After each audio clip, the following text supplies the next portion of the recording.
Good morning, good afternoon, and also good evening from wherever you are watching me from. My name is Bethwell, coming to you through Travel and Food. It's a nice day that we praise our God for the gift of life, for the gift of friendship, and also the gifts of the day. Briefly, today we are going to talk about transport or public transport means in my small city. As you all know, I come from a small coastal city in Kenya. That is Mombasa, to be precise.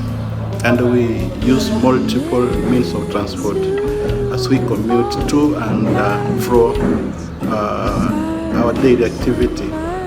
In this video, I'm going to explain to you what we normally use and advantage and disadvantage of each means of transport. Kindly don't get bored. Kindly watch this video to the end. And if you have not subscribed to my channel, kindly take a moment or two subscribe to my channel, like this video, and also share to your community so that we can spread love. Love is free, and let's share it, guys. Please welcome and enjoy my video. Welcome back. If you stay away from the main road, you'll be forced to use Boda-Bodas, also known as motorbike.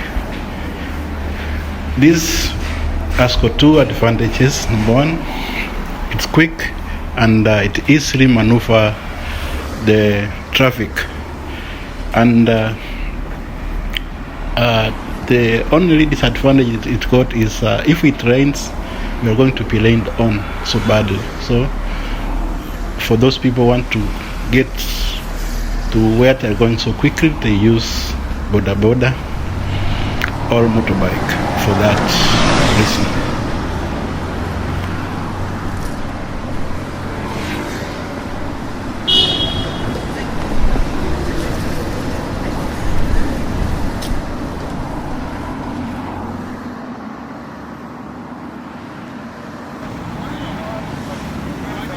Another means of transport we use mostly around here is matatus, or also known as meal passes. This will help you maneuver whenever you want to move short distances. They are always noisy and congested. Another means of transport that we always use is this three-wheeler vehicle.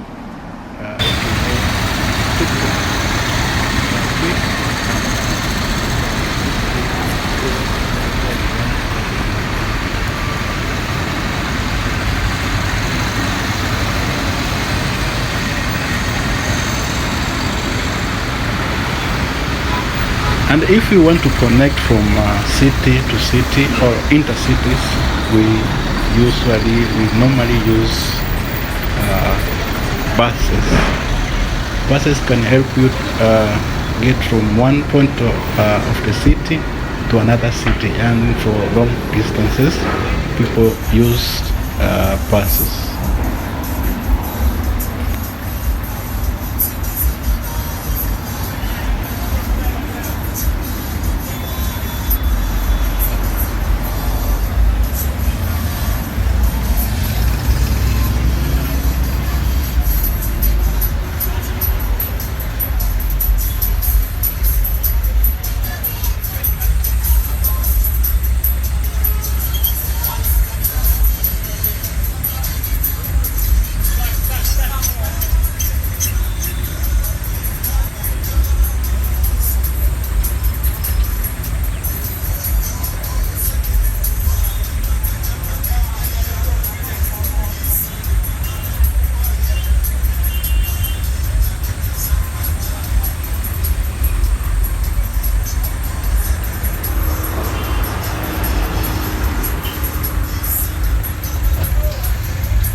for bad boys, this is what they roll in. For big boys, they roll in with big cars. And finally, this marks the end of our video. As I trek back to my home, these are the three main means of transport we normally use when we are in Mombasa city.